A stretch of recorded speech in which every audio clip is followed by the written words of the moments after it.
In this edition of Trailblazers Odyssey, I want to tell you about my recent trip to Prague, a city of spires, bridges, and cobblestone streets.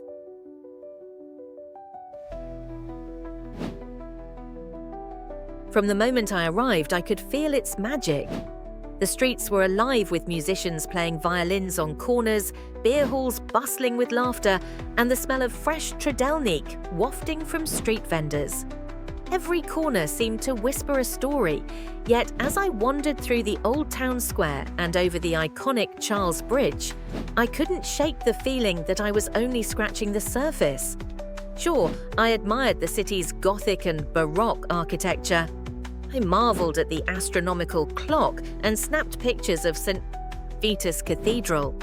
But as beautiful as it was, I felt like a tourist looking in from the outside. Beneath Prague's striking facades, I could sense a deeper story, a tale of resilience, struggle, and triumph waiting to be uncovered. That night, I found myself in a lively beer hall, seated at a long wooden table with strangers who soon became friends. A man named Honza, a local guide, leaned over his pint and started sharing stories about the city. "Prague isn't just pretty buildings," he said. "It's a survivor.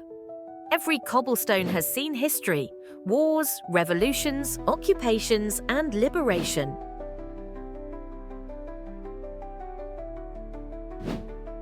The people here, we've fought for our freedom time and time again, and every time we've come back stronger." His words struck a chord. I'd never thought about Prague that way, as more than its architecture or its beer, but as a city shaped by the struggles and triumphs of its people. Honza leaned in closer. "If you really want to know Prague," he said, "you have to walk in the footsteps of those who made it what it is today." At first, I hesitated. I'd already planned my itinerary, ticking off the must-see sites, visiting a couple of museums, and indulging in as much beer and Czech cuisine as possible. Did I really need to disrupt all that for a deeper dive into history? I wasn't sure I wanted to trade my relaxed vacation for something heavier. But later that night, as I stood on Charles Bridge with the city glowing around me, I couldn't stop thinking about what Honza had said. Prague's beauty was undeniable, but it was clear there was more to it than met the eye. I realized I didn't just want to see Prague, I wanted to understand it. The following day, I called Honza and said, "I'm in. Show me the real Prague." Honza didn't waste any time. He took me straight to Wenceslas Square, the heart of Prague's modern history. Standing under the statue of St. Wenceslas, he began to share the stories that had unfolded there. "This square is where our history was written," he said. "In 1918, this is where people celebrated the birth of Czechoslovakia. In 1939, the Nazis marched in here and no one could stop them. And in 1989, we gathered here during the Velvet Revolution to demand our freedom from communist rule." He pointed to a nearby balcony.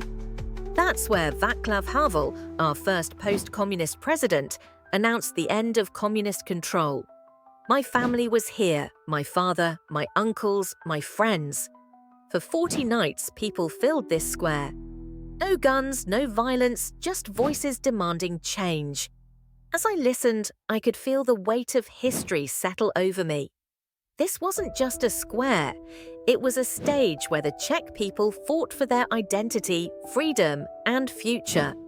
Inspired, I decided to follow Honza's lead and step off the tourist trail.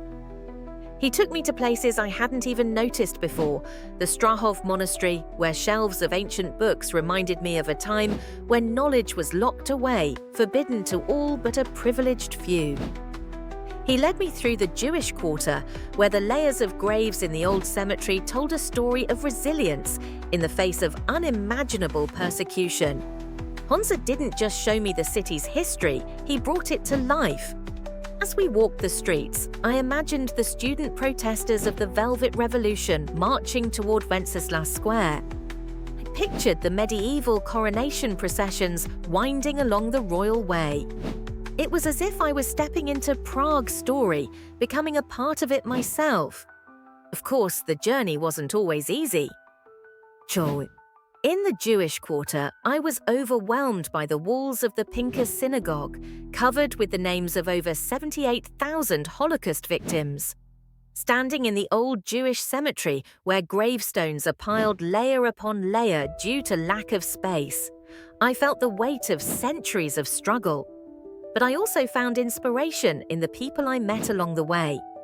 Lida, a historian Honza introduced me to, explained how Czech artists like Alfons Mucha used their work to preserve and celebrate their culture during times of oppression.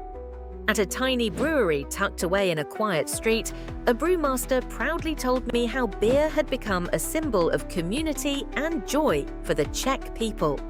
Every encounter gave me a deeper appreciation for Prague, not just as a city, but as a living testament to the resilience of its people.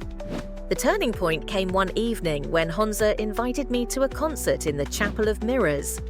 As the string quartet played Vivaldi, the music seemed to fill every corner of the Baroque space, carrying with it the weight of centuries. Sitting there, I felt a profound connection to the soul of Prague. This wasn't just a city that had endured hardship. It was a city that had transformed pain into art, struggle into beauty, and history into hope. My greatest challenge came on the final day of my journey. Standing in Wenceslas Square, Honza asked me, "So, what have you learned? What does Prague mean to you now?" I paused, overwhelmed by everything I'd seen and felt. How could I possibly put it into words? I took a deep breath and spoke from the heart. Prague isn't just a city of beautiful buildings, I said. It's a story of survival, creativity, and people coming together to fight for what matters most. It's a reminder that even in the darkest times, there's hope. That moment of reflection was the reward I hadn't expected. I'd come to Prague as a tourist, but I was leaving with something far more valuable, a deeper connection to the city and its people. As I returned to my usual routine, I found myself seeing every destination differently.